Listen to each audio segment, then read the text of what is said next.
Well, good afternoon, everyone. It's good to be here today, talking with you all about end of year strategies, saying the foundation for success, where we'll talk about end of the year tax review, accounting review, organization review, client review. We're going to be doing a lot of really fun things today. If my PowerPoint, there we go. So I thought it would be good for us to spend a little time getting to know each other a little bit, reflecting and planning out what our business needs are as we approach the end of 2020. Thank goodness. And then we'll take some questions and some comments near the end. So I just want to say, first of all, that the end of the year is really the perfect time to start reflecting on how your business works. And we're going to get into the specifics of what exactly that means and everything it means here in a second. But, as we begin to have maybe a little more downtime than we typically do earlier in the year, in the middle of the year, this time of year, the holidays kind of present a very natural bifurcation point. Where we can spend some time really digging in and understanding how our organizations are working for us. And specifically, when I say working for us, I mean on four different pieces. So the first is accounting, or broadly, how is your business working as it relates to dollars and cents within the organization itself? I mean, with bookkeeping, and it's distinct from accounting. Bookkeeping refers to the records, the reports, all the fun paper trail that I'm sure everyone has become all too familiar with if you own your own business. I mean, in terms of clients, we'll talk about that more as we get there. And finally, I mean, in the organization itself. Now, what I want to point out is that these four elements of an organization, really of any organization you can imagine operates like this in some level. But these four elements of your organization work together, whether you like them or not, whether you like the way that they work together or not, they do work together. And we'll talk a little bit more about that near the end of our time today. But as we go forward, I just would like to encourage all of you to consider how each of those pieces of the pie impact the other pieces of the pie, or the pie as a whole, as we go forward. And I think you'll see that they really do. They influence each other. And so what that means is that the change you make in one dimension of your organization can shift other elements of your organization. So my background is accounting and finance and organizational psychology. As I've never heard anyone else say, why don't we start with the best first and go into accounting? So one of my favorite tools that I like to use is something called scenario-based budgeting, or scenario-based forecasting. This is a really, really powerful tool. A lot of times when I talk with entrepreneurs or CEOs or CFOs, either through SCORE or through my own work, they present a very rosy view of what the future is going to hold. And in a way, that's exactly what you want in an entrepreneur. Like it takes a little bit of confidence to believe that what you're selling is going to be so loved by everyone who encounters it that you'll be able to carve out income for yourself and security for yourself.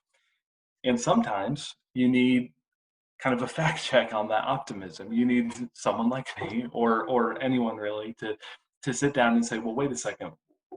Are you sure things are going to work out really, really well like this? Are you positive that that's going to happen? Is that realistic? Are you sure everyone's going to like your idea for pajamas for your cats? I mean, are you sure about that? So what I like to do is, as a SCORE mentor, I like to run my clients through something I call the 0-15-5 rule, which is as you're building your budget for the new year, cash forecasts in general, just do a straight forecast of what you reasonably expect your business to do and to perform in the new year. Do the same budget, but lower your margins by 15%, and then do another forecast and increase your margins by 5%. So you can see here, scenario A is just what we expect to make in this hypothetical business. We expect to end the year with a net income of $1,300. Scenario B, we assume that revenue declines by 15%. And so you can see it decreases your net income by $3,000 to you're actually losing money if that happens. So if you lose 15% of your revenue, you're losing money at this point. In scenario C, as you can see, it increases it to where net income is now $2,300. Now, this isn't there's no telling whether your revenue will actually decrease by precisely 15% or increase by precisely 5%. It could go up 20% or it could go down 50%. Business is kind of funny that way. But what this tool does let you do is figure out where your expenses are and how you might need to shift and change things in order to avert kind of a disaster. So take scenario B. If your revenue was going down by 15%, assuming your margin stays steady, then could you cut back on your wages, what you pay yourself? Now, I realize that's not a very fun thing to talk about, but it could be really necessary. Could you lower all of those expenses that you see there on the bottom part of the chart, the wages, the insurance, the vehicle, by 10%? Because if you did that, you would actually end the year with your business making money again. So it's just a good way to keep you grounded and keep you conservatively estimating what you're likely to make. Entrepreneurship is about balance, and it's about being able to respond really quickly, right? It's about agility. And so you need to be able to build that in even to your cash projections. So just keep that in mind. Now, if you sell goods, I did want to take a second to talk about inventory costing. I know this is no one's idea of a good time, but let's talk about inventory costing because it's really, really important. If you sell goods and prices are increasing for what you buy, let's say you buy coffee and the price of you buy and sell coffee and the price of coffee beans is going up, then you're going to want to use an inventory costing method called LIFO, which stands for last in, first out. And what that means is you're assigning inventory cost according to the more expensive invoices that you're paying for the coffee. And that might not sound like what you want to do, but you're paying the money anyway. It just reflects on your accounting records. It reflects that higher price sooner. And because it reflects that higher price sooner, you're negating your net income and you're saving on taxes. That's really the benefit of doing that. If prices are going down, then you want to use something called FIFO, first in, first out, where you're starting with the most expensive inventory on hand that you have. And then as it goes down, you're matching. So you're using, at any given point in time, you're using the most expensive inventory that you have for exactly the same reason. It sounds counterintuitive, but it's you're using expenses, the cash of which you're already paying out no matter what. You're using expenses to soak up net income. And by doing that, you're saving on your taxes. That's something you want to do. So what I would encourage you to do if you're watching this or if you're listening to this is consider if you sell goods, are the prices for your inventory or for your raw materials, if that's your kind of business, are the prices for that inventory or that raw material, is it going up or is it going down? And you can do some really, really interesting things to help your bottom line just by knowing that tiny little tidbit of information. Speaking of using expenses to soak up income taxes, this is a great time to start planning out your year-end purchases. Remember that every dollar in your net income gets taxed. So finding the right balance between holding cash for operations and investing smartly is really, really critical and crucial. Um, if you're a single member LLC, your ability to do this is slightly dampened a little bit. It's not too bad. Single member LLCs are treated by the state as essentially being extensions of the owner themselves. So what that means is every dollar you get in net income is presumed to be a dollar that you got as the owner from the business itself. So it's not quite as flexible as if you're a multi-member LLC, but the same principle still applies. If you have $10,000 of net income from your business and you don't need $10,000, you don't need to show $10,000 for any particular reason, then why not invest some of that? Why not buy a computer if you need it, or invest in your work vehicle if you need it, if it makes sense for your business. Doing that lets you take that $10,000 of net income and turn it into $5,000 of net income, and you don't pay taxes on the other 5,000. It's great. It's a win-win. But the trick is that you have to be able to invest in purchases or that kind of thing, assets, in ways that actually help your business. So you can't, it's not just, you don't just get to run to the mall. I mean, you have to be very strategic about what you're really investing in.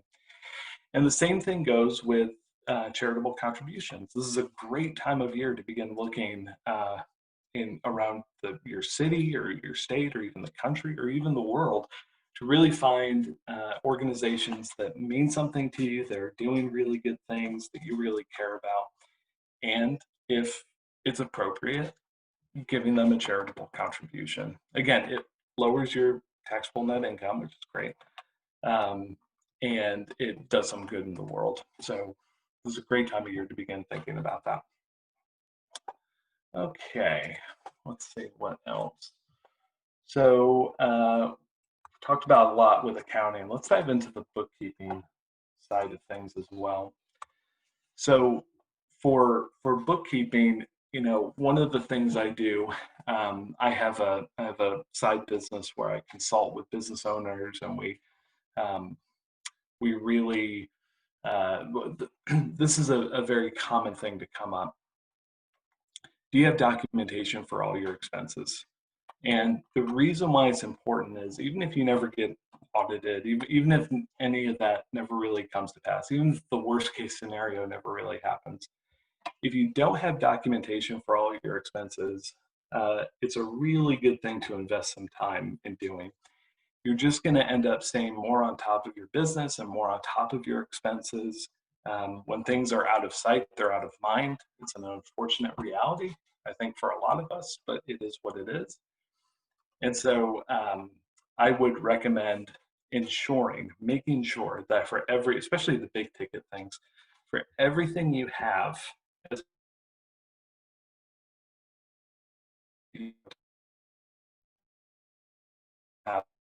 even if that one stewardship of what you have.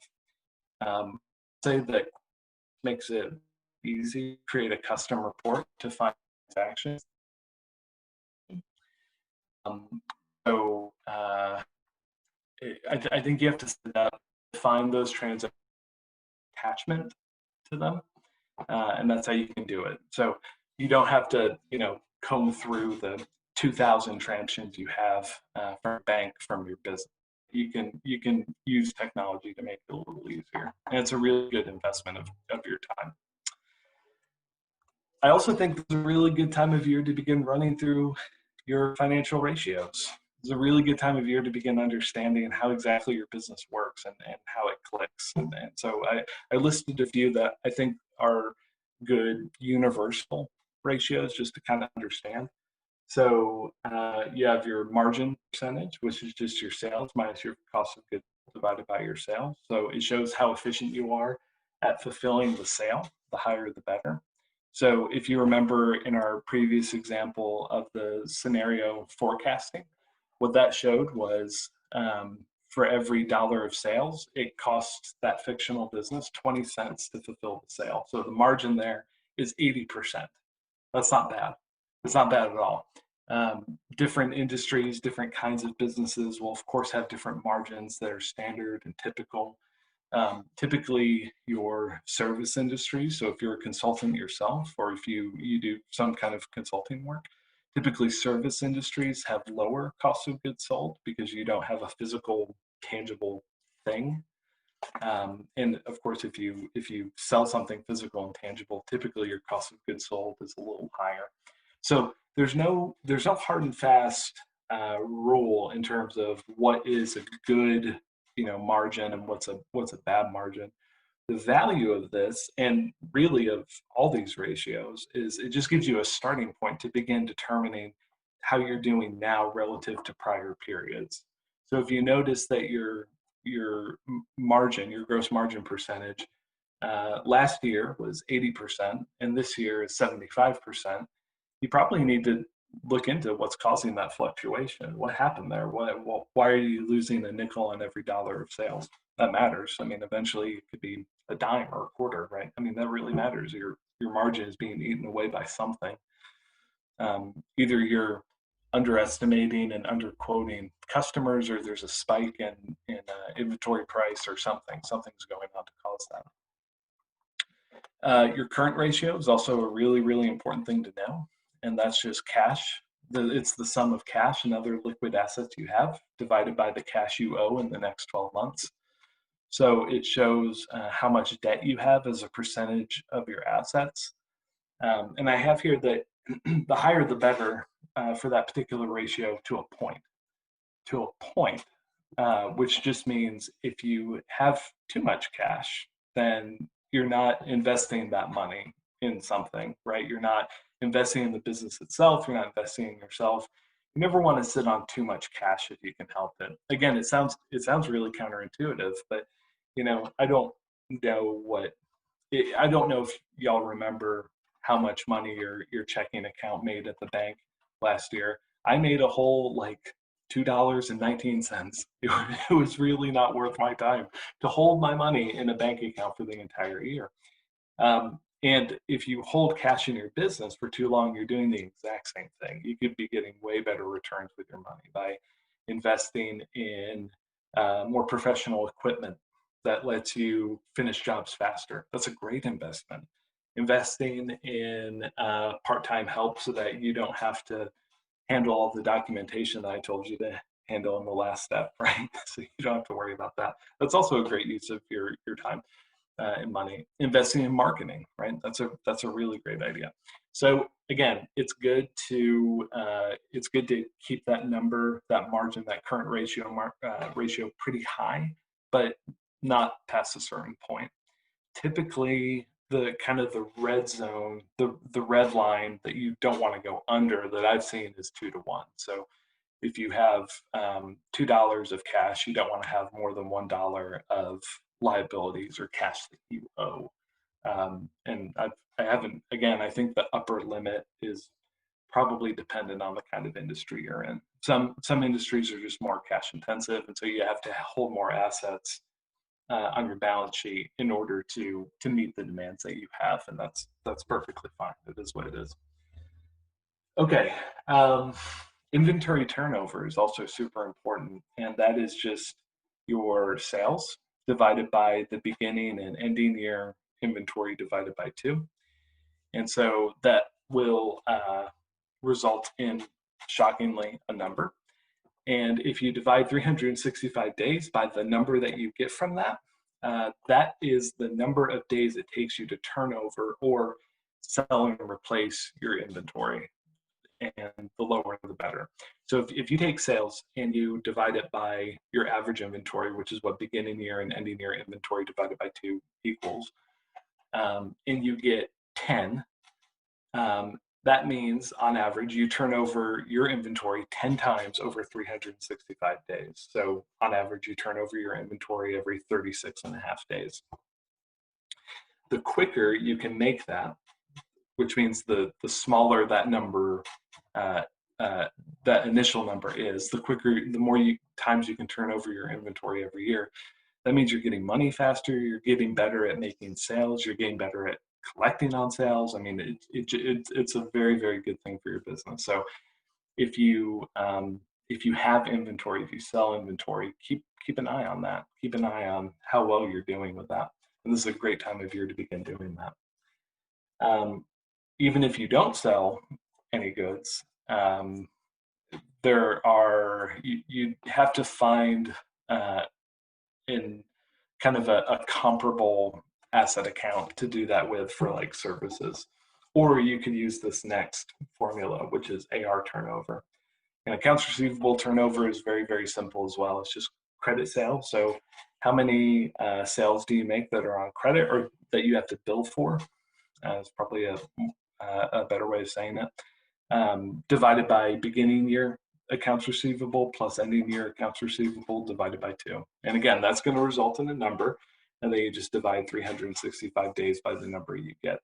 And that equals the number of days it takes you to turn over or collect your accounts receivable. And there again, the lower, the better.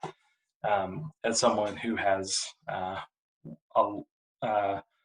more sales than I should currently pending in my accounts receivable, let me tell you, it's a good use of time. It's a good use of time to begin thinking, are your credit terms too lenient? Do you have a 60-day pay window? Do you need to move to a 30-day pay window? These are all questions you can begin kind of asking yourself now, that you should be asking yourself now. Better now than when it's really, really demanded by circumstances. Okay. And finally, on the bookkeeping side, I wanted to talk about reports. So reports are your income statement, your balance sheet. You might know them as your statement of activity, your statement of profit and loss, and your statement of financial position. But how are they looking? How would a lender or an investor see them? Do you have debt for your business? Is it a lot of debt relative to the amount of sales that you make?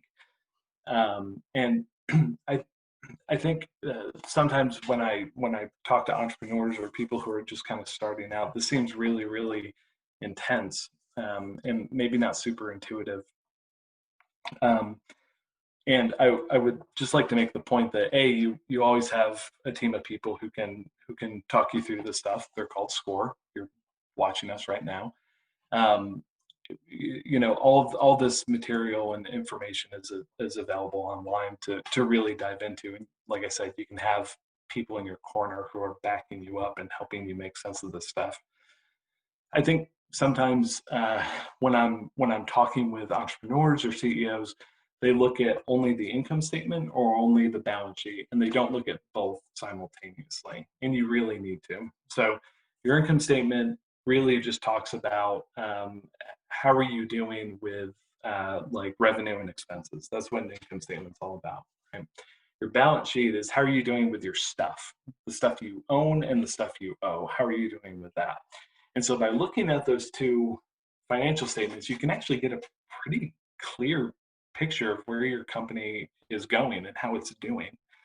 And you can also really ask some interesting questions. So if you have a lot of debt, which would be on your balance sheet, if you have a lot of debt relative to the amount in sales you have, which is on your income statement, that's not a great place to be.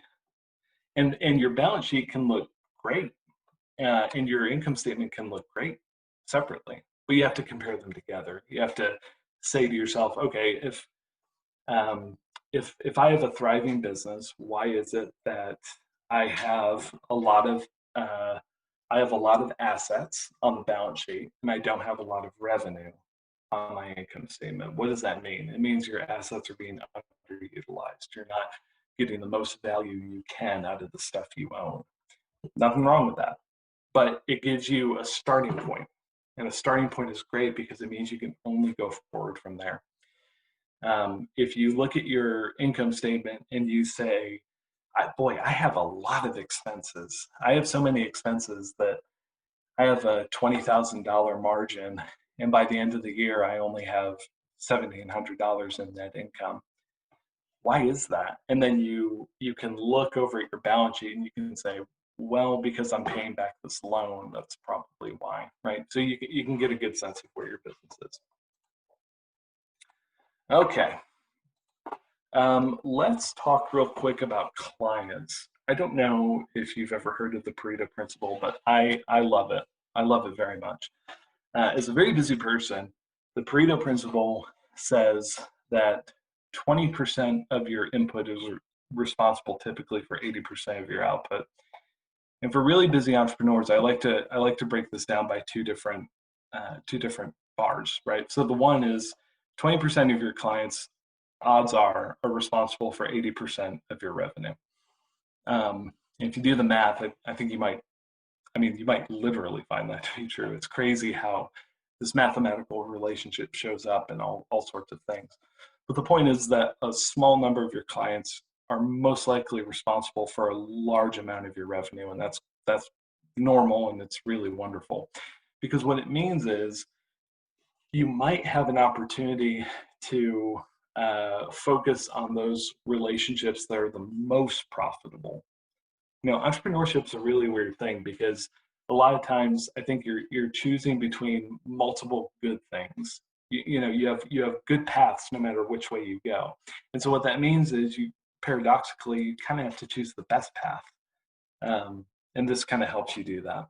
The second thing is something that comes from the time I've spent mentoring with SCORE, and that is if 20% of your if 20% of your clients are responsible for 80% of your revenue, then 20% of your clients are probably responsible for 80% of the hassle of being an entrepreneur. And it's up to you. It's up to you as an entrepreneur to consider whether it's worth it to you.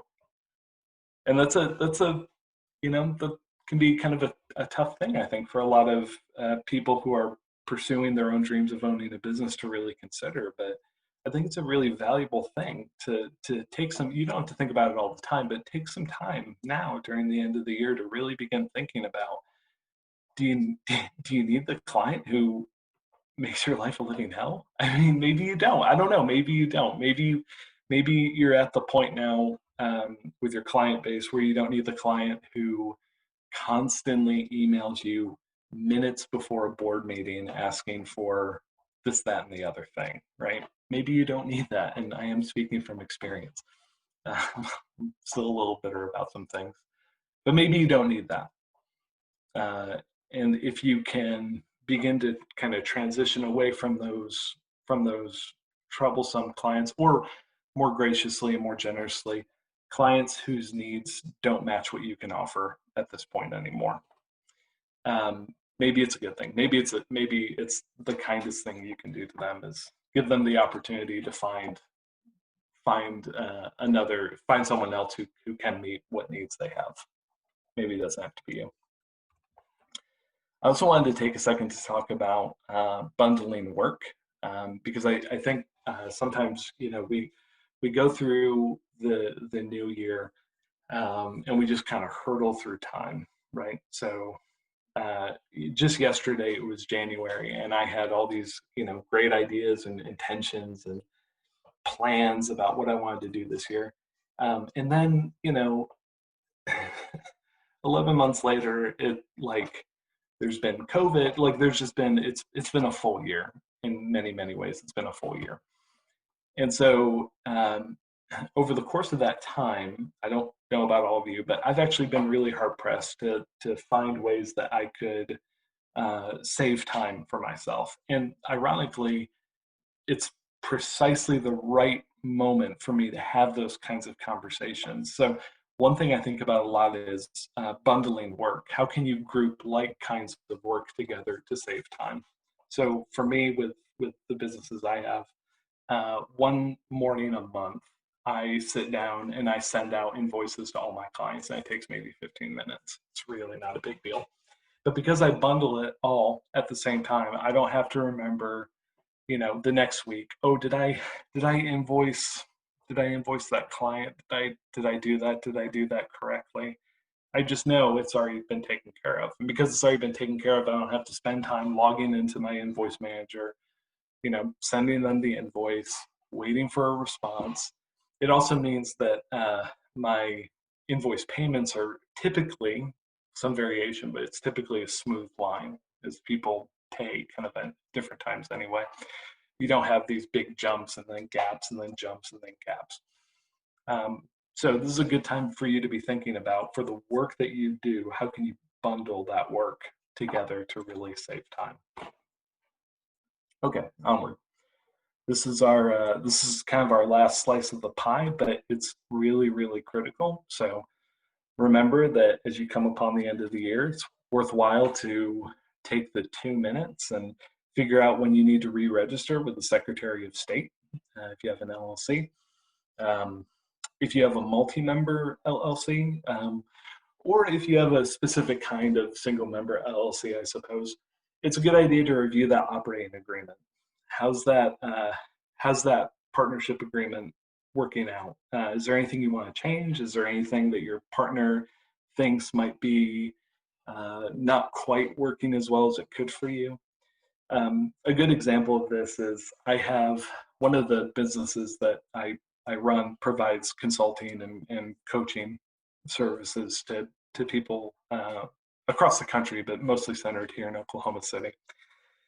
And my business partner and I, we really care about supporting 501c3s that matter to us, that are really making a difference. And so we actually have it written into our operating agreement that we will invest 50% of our, so hear this out first. So 50% of our net income at first was of our gross income, not net income, gross income. This will be important later. 50% of our gross income will go to organizations that we really care about. 50% of gross profit is a lot of money. It's a lot of money. And it was such a high margin of such a big pool of money that it was actually putting our ability to sustain the company in danger for a little while, or it could have anyway. But we caught it because we reviewed our operating agreement on an annual basis. We caught it and we changed it. And because of that, we didn't run into a really bad situation. Now, the way we do it is it's 50% of net income, which is a much smaller amount. And it's great. It's wonderful. The checks to 501c3s that we care about aren't quite as big, but they can go on for much, much longer because our organization isn't in risk. And then the last thing kind of on the organization side, I wanted to take a minute or two to talk about is your workflow. What value are you adding through your work? What can you charge for and what can you give up? It's a great time of the year to really begin digging into your business model and figuring out what works about it and what doesn't. So if you imagine, let's go back to our coffee example. Let's say you open a coffee shop. Everything you're doing is something you can charge the customer for, right? So they come in, they want a cup of coffee, so you grind the beans, you have a water boiler, and you make the coffee. It's really quick and painless, right? Every step in that process is something that you charge for, directly or indirectly. It's great. So if you decided to add a step that was something along the lines of, after every cup of coffee, the barista should straighten the spoons in the little cup to make sure that they're all nice and neat for the client. You couldn't really look a customer in the eyes and tell them that you're charging them an extra 50 cents for your spoon straightening fee. You couldn't really do that. And that might be important to you, and that might matter to you, and that might contribute to the overall aura of your coffee shop, but you couldn't charge for it. If you couldn't charge for it, it's not the end of the world. It just means that a question that you should ask yourself is, do you really need to do it? That's all it means. Maybe it's worth it and maybe it's not. And you as the entrepreneur, as the owner of your business, you get to make that determination. but you can't really make that determination unless you know whether it's actually, providing for itself or not, whether it's actually paying for itself or not. There are a million different ways you can do this, but my favorite is just list out sequentially what are all the steps from, um, meeting with a client, or a client meeting with you, or whatever the specifics are, to you finally collecting your payment for the good or service you've provided. What are all the steps you do? And if you were going to send an invoice to your client for everything you do, what would you list, and what would you be embarrassed to put on the invoice? What would you say? Well, they wouldn't pay 50 cents to straighten spoons. They wouldn't do that. So what would you leave off? The stuff you would leave off is probably stuff you shouldn't be doing. It might be taking up your time. It might be, unless it's critical to your, like I said, like your aura or your brand, or stuff like that. So I just want to take a second to really make sure that we're appreciating how all of these elements really interact with each other. The work that you do now in sussing out the clients that you can let go of and keep, the work you do now in figuring out how your client work can be bundled together, impacts your accounting, and it impacts your bookkeeping, and it impacts your organization as a whole.